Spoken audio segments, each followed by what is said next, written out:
You need to be able to see beyond today, because it is in trying to see beyond today that you create a unique business opportunity. But we have seen that the greatest entrepreneurs of our time are women. Tony Elumelu, Nigerian economist and millionaire businessman, is someone who I've always admired for his distinct form of philanthropy, which he has actually helped a lot of African youths more than probably any other businessman, millionaire, or even billionaire on the African continent. Tony's idea has been very simple.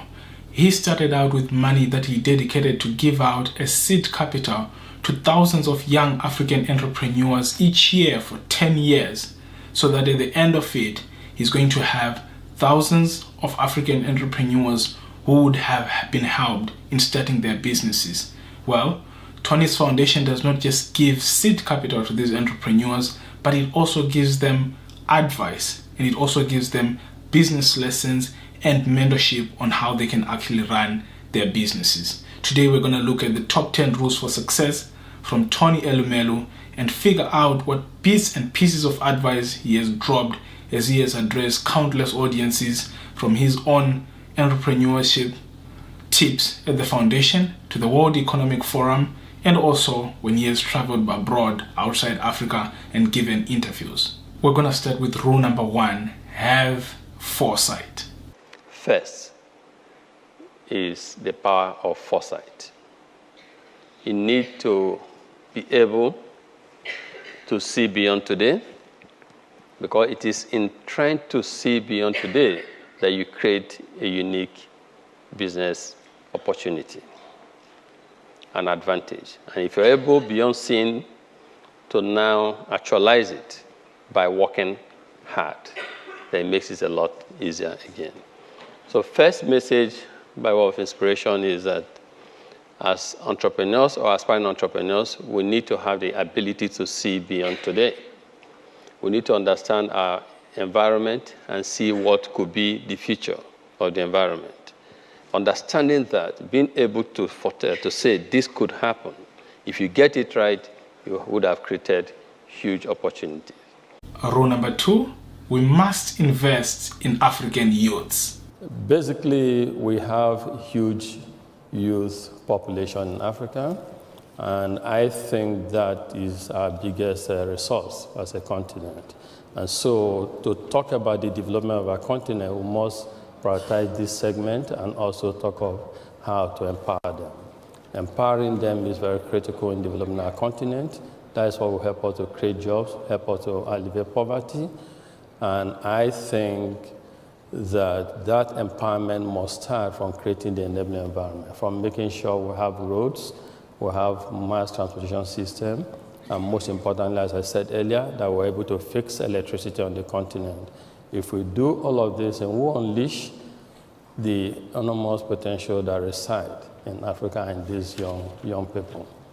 It is very, very, very important that this sector, this segment, is given all the attention and condition we need to give. There are other sectors, economic sectors like manufacturing, very important, petroleum sector, very, very important, that we need to also address if we must develop or catalyze or increase the development of our continent. But most important of it all is our young ones, so that they get the economic opportunities that some of us got.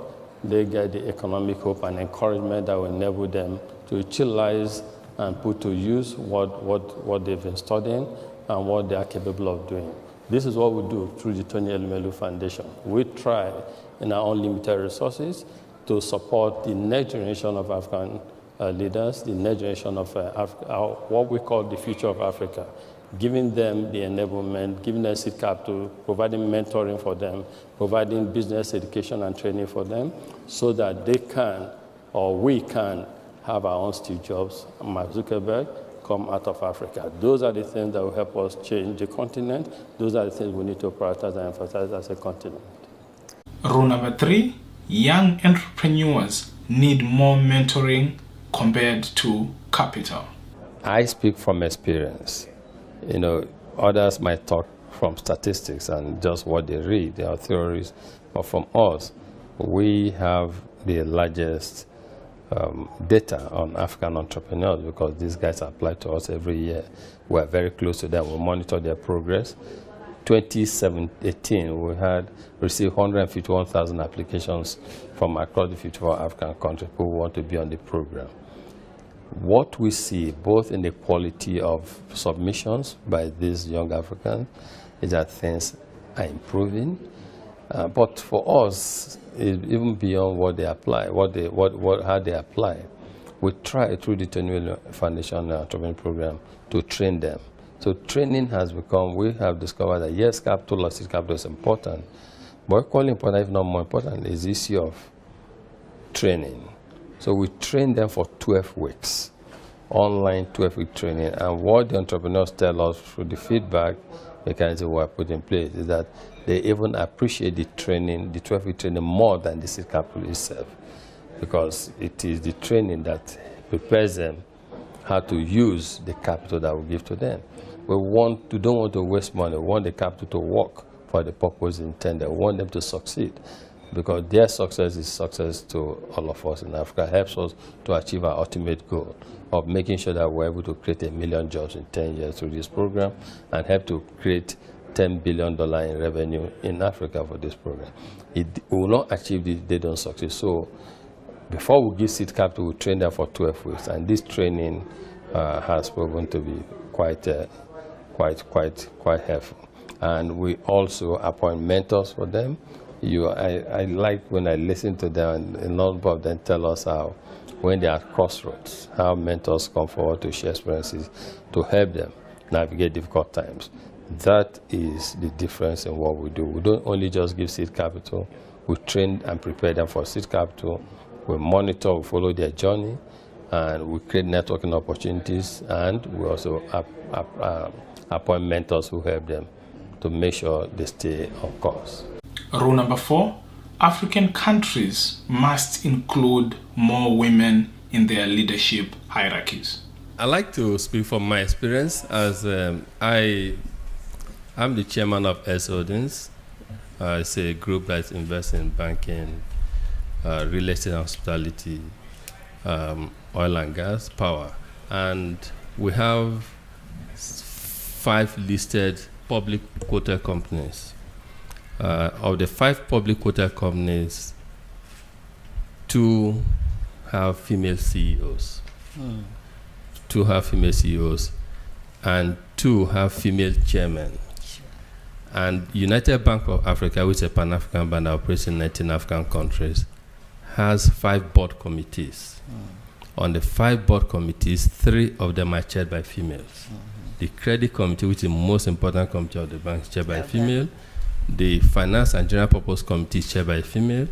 And the nominations and governance committee is chaired by a female. Well, so I would say we're doing that, because it's not just that I have seen from my experience that female colleagues are usually very, very trusted, very trustworthy, are very professional, and they indeed are productive. They don't have distractions. They put in everything to their job. So I like to share these others to consider as they make appointments. Rule number 5, African businesses should engage in Africapitalism. Africapitalism is a private sector, a call on the private sector to invest long-term in key sectors of the African economy that have the potential and ability to create both economic prosperity and social wealth. It's not saying wait for one to make money before you begin to address social issues. It's a realization of certain factors. One, that the private sector has a key role to play in developing the continent. Private sector doesn't necessarily have to be African private sectors, but private sector, when American and African private sectors operating in Africa, that they have a role to play in developing the continent. 2, that short-term investments don't pay off, especially when you want to develop the African continent, that we need to begin to look at long-term investment and in key sectors that are important. So if you look at the power we're talking about, you invest in power, you make money, so there's economic prosperity. But at the same time, you're helping to address the power or energy deficiency that we have on the continent. And when you address the energy deficiency, you're helping to create employment that you're helping to reduce poverty, you're helping to even address security issues, you're even helping to address food security challenges of the world. So it is a philosophy that I came up with based on my experience in business, doing business from when I ran a bank, from when I took over a distressed bank and turned around a distressed bank. I got to realize, to observe and see that indeed you can make money whilst you address society's challenges, and that long-term investment actually helps to do most of these things, to help to develop, because we started with a little amount of money, but we were long-term in orientation. And because we were long-term in orientation, we did not believe in short-term gains, and that helped us to invest. Because we invested long-term, we saw how the investment helped us to make money, as well as address a lot of issues on employment, creating access to finance, helping to develop local areas because of the economic activity we were generating in those communities. So I felt that if we could preach this and have private sector players on the continent adopt this, believe in it, and practice it, a lot more will come out of it. And so that is the whole genesis and origin of Africapitalism. Rule number 6, founders must be willing to seek help if they need to scale up their businesses. The transition from family businesses to more professional businesses, I think is when family businesses define what they want to achieve. So again, I like to go to a certain example. If you want to institutionalize a business, first it starts like mom and dad type business, and you want to institutionalize a business. So there's a transition phase where you begin to say, okay, we need to do things in a certain way to be able to institutionalize. Most times, the founders are not able to do that themselves. At times, the second generation are able to help. At times also, they engage professionals to come in and help them work towards it.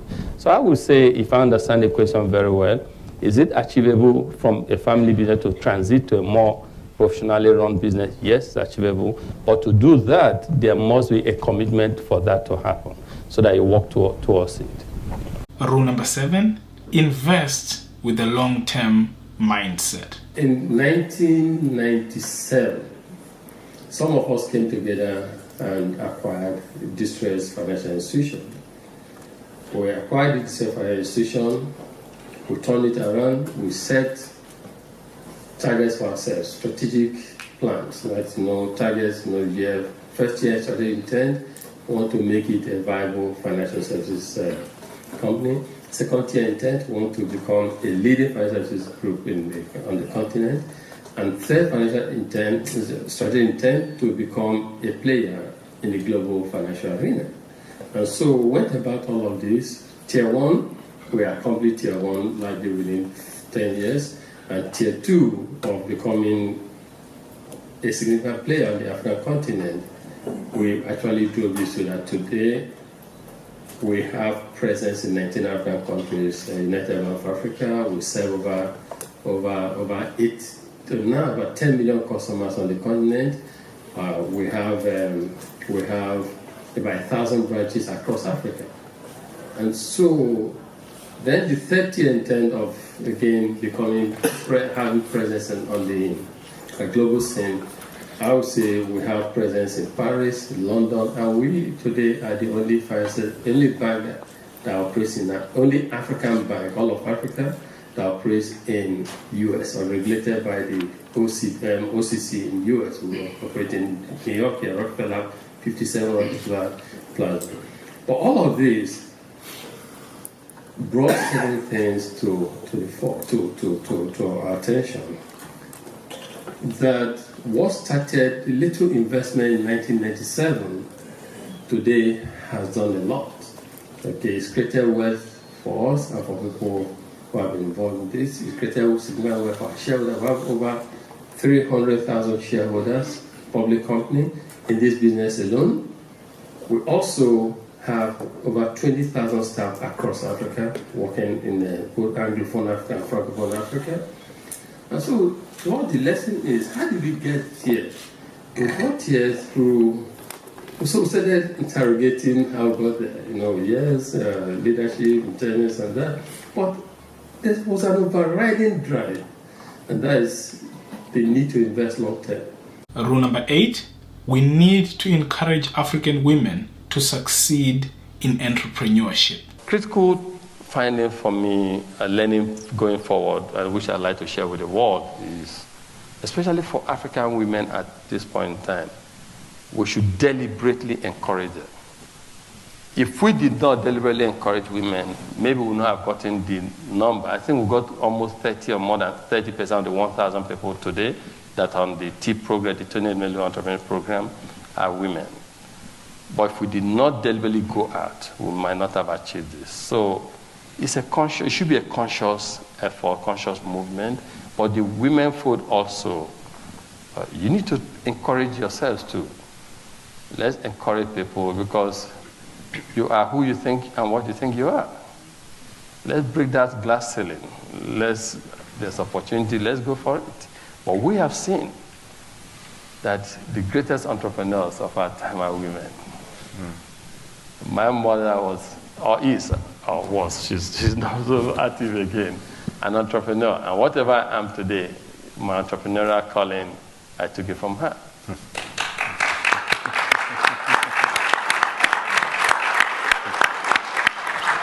And so that is inherent in every woman. So we need to encourage women to succeed. Rule number 9, governments must create an enabling environment for entrepreneurs. So for us, our entrepreneurs, the Tony Elumelu entrepreneurs, we have about 3,000 of them now across Africa. What we're saying is they need the right operating environment to succeed. And so I would say we need our government to help capacitize and create the right environment for these entrepreneurs. It's very, very important. You give them all the money, but if they have to take care of electricity themselves, water themselves, then the money cannot solve the problem. So that's one. Rule number 10, and I think the most important one, you must follow principles and not success stories. First, all of us don't have to be entrepreneurs. We need policymakers, because policymakers actually dictate and determine the survival ability of entrepreneurs. We need political leaders. In fact, just this week, I wrote a piece on African youth where I challenged them to get involved, also in governance, how we are governed, and telling them that they have a lot of power to influence and determine how we or they are governed, to tell them that my generation and the one before us, we can do better. And this younger generation should take it upon themselves to help develop Africa. So all of us don't have to be entrepreneurs. And when you're talking about the successes you hear of entrepreneurs, for every one entrepreneur that succeeds, you don't know the number of entrepreneurs that have failed. And for also every one entrepreneurial initiative that succeeds, you don't know how many others have failed. So for all of us, including me, it's never a linear journey. And that's what I spoke to them today about, that the journey to entrepreneurship is a long-term journey. It's not linear, it's not easy, but with resilience, with hard work, with discipline, with a culture of savings, prudence, and deferring consumption, moving consumption forward so that you can save and reinvest and make more money, you can succeed with those principles. So for me, when people say, share your success stories, I always say to them, it's not so much success stories than the principles that led to the success. Those are the things we need to teach people.